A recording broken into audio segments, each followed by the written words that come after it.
UFC Mexico just wrapped up, and what is playing on my mind the most is the co-main event. So let's talk about that, right? Brian Ortega has become a whole new problem for me at 145. All week long, I am talking about how after this week, Brian Ortega is going to be gone from the rankings. We need a shakeup. Who cares about Brian Ortega? All of us, all of the trash talkers online have been talking about how Brian Ortega has been a ranking squatter. Why is he even still ranked number 3 or 4, whatever he was ranked going into this? He never gets in the cage and fights.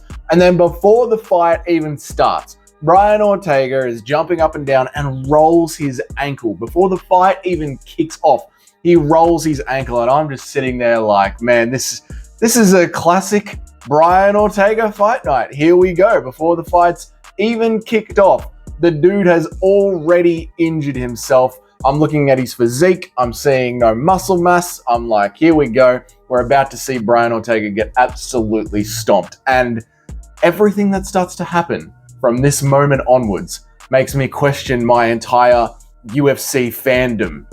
Remember, going into this fight, Yair Rodríguez do we remember the hype that Yair Rodríguez had going into the Alexander Volkanovski fight? All of that talk about the spinning head kicks and how this was going to be the guy with the dynamic striking to finally beat Alexander Volkanovski. Like, all of that hype was behind Yair Rodríguez. And yeah, Volk smashed him, but Volk was the man. Volk is one of those people that is eligible to be in some people's GOAT conversations, right? So we've got that level of hype and aura around Yair Rodríguez. We've got all the level of whatever the opposite of hype and aura is of Brian Ortega going into this fight. And like I said, before the fight even starts, Brian rolls his ankle, and I'm like, okay, this is over before it's even begun. And round 1 happens, and we see what happens in round 1. And I wrote down on my little scorecard, because I didn't know if this was going to go to a decision. So in 5-round fights, I like to keep track of it. In my scorecard, I was like, that could be a 10-8. That first round could really be a 10-8 to Yair. And I go ahead and I tweet, God, Brian Ortega is trash.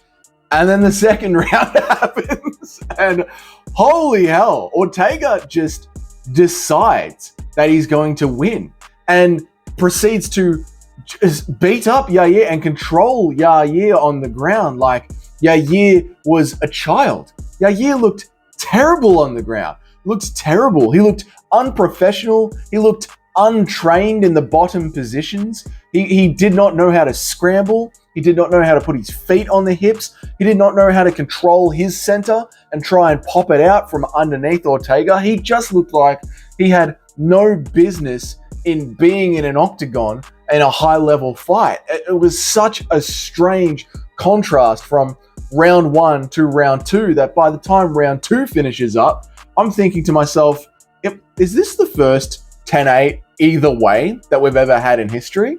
And then we go on to see on Twitter throughout the night and later in the day that 10-8 was actually on someone's scorecards, wasn't it? Or was that just an idea that was being thrown around online? Like, other people were also seeing this as a 10-8 each way. First round, 10-8 towards Yair. Second round, 10-8 towards Ortega.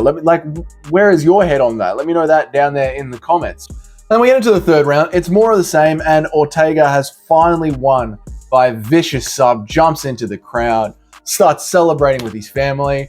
Good on him. Good on him, firstly. Well done. Like, you can see how much emotional pressure and baggage is sitting on Ortega's shoulder for the last couple of years. I mean, I know he had shoulder surgery, so, I mean, figuratively, not literally sitting on his shoulders, although I'm sure his shoulders were literally destroyed for the last couple of years. But he's celebrating like mad, and I'm thinking, like, what the hell is going on at featherweight? Like, this is reality now, and my whole perception of the 145 division starts to come crashing in on me. Volk's entire title reign is in question now, okay? Look at this now. This is what is running through my head.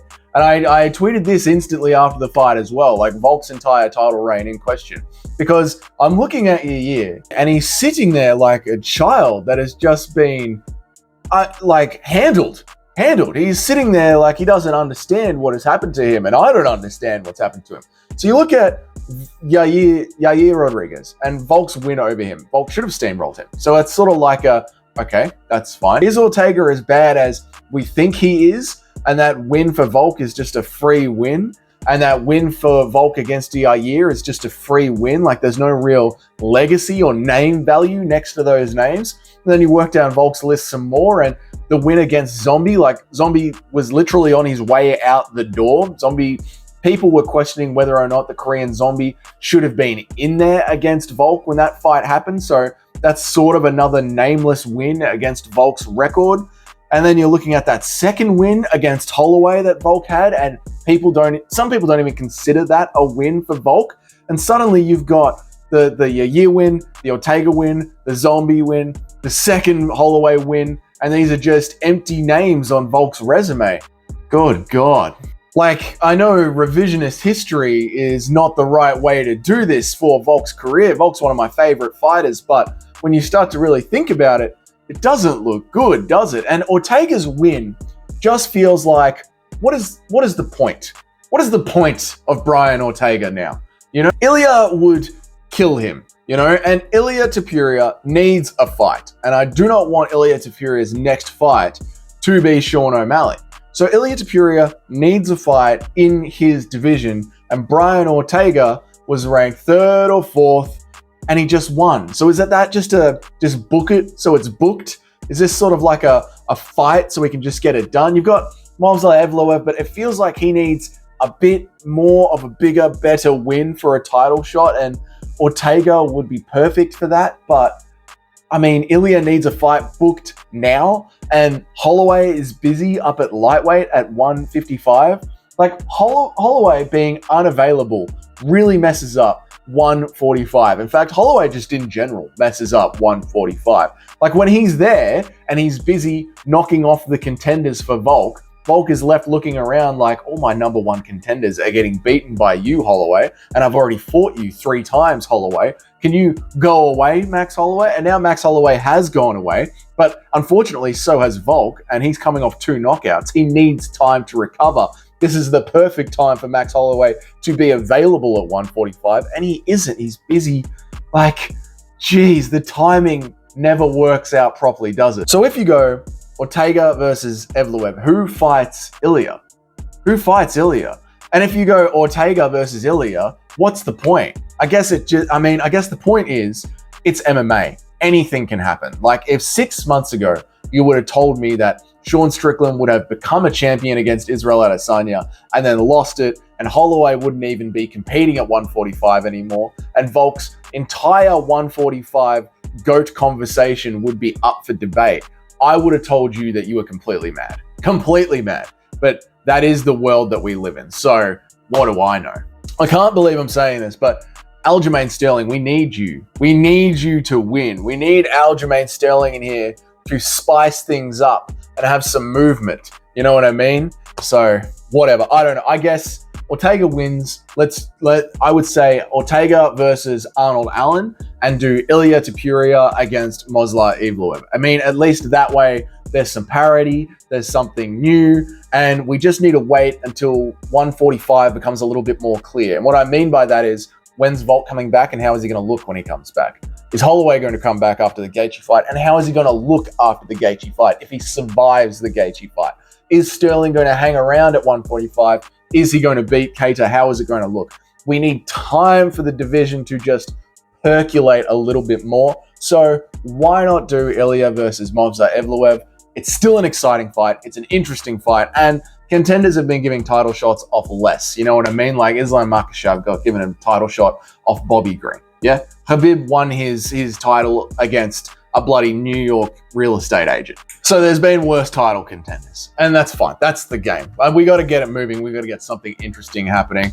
My God. And people were saying that the Fight Night card was horrible. No, it wasn't. It was good fun. It was a good fun card. I don't know if any of you watched PFL versus Bellator. That was a horrible card. And this was a Fight Night card. We seem to be getting every single Fight Night card at the UFC Apex these days. And this was not at the Apex. This was actually an entertaining card. It was good fun. I thoroughly enjoyed the whole card. Also, please God, fire and cut Daniel Lacerda. Get rid of him. He's out of the UFC. Done. This is the first one on the cuts list. The second that he finished that fight, they should have changed him back into his civilian clothes and ushered him out of the arena, never to be seen again. Goodbye, Daniel Lacerda. You're cut from the UFC. They're my thoughts on mainly the co-main event. The whole fight night overall was super fun. We might break down a bit more fights as the week goes on. If you enjoyed this video, go ahead, hit that subscribe button. Let me know down in the comments, where do we find Brian Ortega now in the division? What is next for him? Put it down there in the comments. And of course, I will see you all in the next video.